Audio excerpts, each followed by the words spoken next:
दाम्पत्यम अनुकूलं चेत किम स्वर्गस्य प्रयोजनम दाम्पत्यम प्रतिकूलं चेत नरकम किम गृहमेव तत्। नमस्कार प्रिय दर्शकों, स्वागत करता हूं आपका मेरे चैनल वैदिक ज्योतिष ज्ञान में। मित्रों, इस श्लोक का क्या अर्थ है आगे वीडियो में बताऊंगा। आज की नई वीडियो में जानेंगे किन ग्रह स्थिति के कारण वैवाहिक जीवन में समस्या आती है और इसका क्या समाधान है। जानने के लिए वीडियो में अंत तक बने रहिएगा। मित्रों, आप मेरे से जन्म कुंडली अध्ययन करवाना चाहते हैं, अपने कुंडली से संबंधित प्रश्नों का उत्तर चाहते हैं, दिए गए नंबर पर संपर्क करें। दोस्तों, जन्म कुंडली का सप्तम भाव, इस भाव से वैवाहिक जीवन का विचार किया जाता है। गुरु और शुक्र और सप्तम भाव के स्वामी, इसी के साथ नवांश चक्र से वैवाहिक जीवन का विचार होता है। मित्रों, अब जानते हैं जन्म कुंडली में किन ग्रह स्थिति के कारण वैवाहिक जीवन में समस्या आती है। अगर मित्रों सप्तम भाव के स्वामी भी पीड़ित हो, नीच राशि में हो, तब वैवाहिक जीवन बहुत खराब हो जाता है। उनकी तीसरी दृष्टि पड़ेगी। शनिदेव के पास 3 दृष्टियां होती है, तीसरी, सप्तम और दशम दृष्टि। तीसरी दृष्टि पड़ेगी 12वें भाव में, जिसके कारण जातक के खर्च बहुत ज़्यादा बढ़ जाते हैं। अब चलते हैं मित्रों अगले सूत्र की ओर। दोस्तों, किसी भी भाव के बारे में जानना हो, उसके लिए हमें 3 चीज़ें देखनी पड़ती है: भाव, भावपति और भावकारक।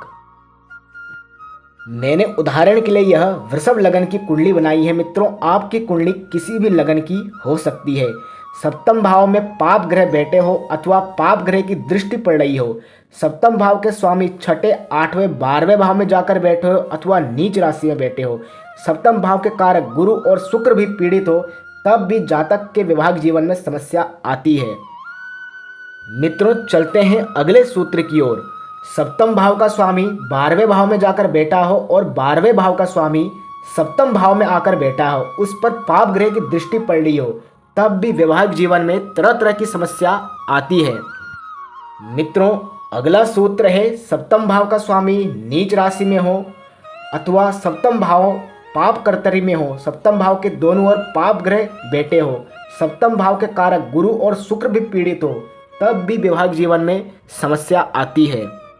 मित्रों, अगला सूत्र है सप्तम भाव में मंगल बैठे हो, उस पर शनि की दृष्टि पड़ रही हो। सप्तम भाव में मंगल बैठे हो अथवा शनि की दृष्टि पड़ रही हो, यह 2 विभाग को दर्शाता है। इस अवस्था में वैवाहिक जीवन अवश्य विच्छेद हो जाता है। मित्रों, अब चलते हैं उपाय की ओर। अगर किसी भी जातक की कुंडली में यह ग्रह स्थिति बन रही हो, ऐसे जातक माँ भगवती की आराधना करे, गणेश चतुर्थी का व्रत करे और भगवान शंकर की आराधना करे। दोस्तों, वीडियो की शुरुआत में मैंने एक श्लोक बोला था, दाम्पत्य अनुकूलम चेत किम स्वर्गस्य प्रयोजनम दाम्पत्यम प्रतिकूलम चेत नरकम किम गृहमेव तत्। इसका अर्थ है मित्रों, मनुष्य का दाम्पत्य जीवन यदि अनुकूल हो तो स्वर्ग का क्या प्रयोजन है, वही स्वर्ग है। और साथ ही यदि मनुष्य का दाम्पत्य जीवन प्रतिकूल हो जाए तो नर्क क्या, वह घर ही नर्क है। मित्रों, मैं आशा करता हूँ आपको यह वीडियो पसंद आई होगी। ज्योतिष संबंधित और नई वीडियो देखने के लिए मेरे चैनल को लाइक, शेयर और सब्सक्राइब जरूर करें।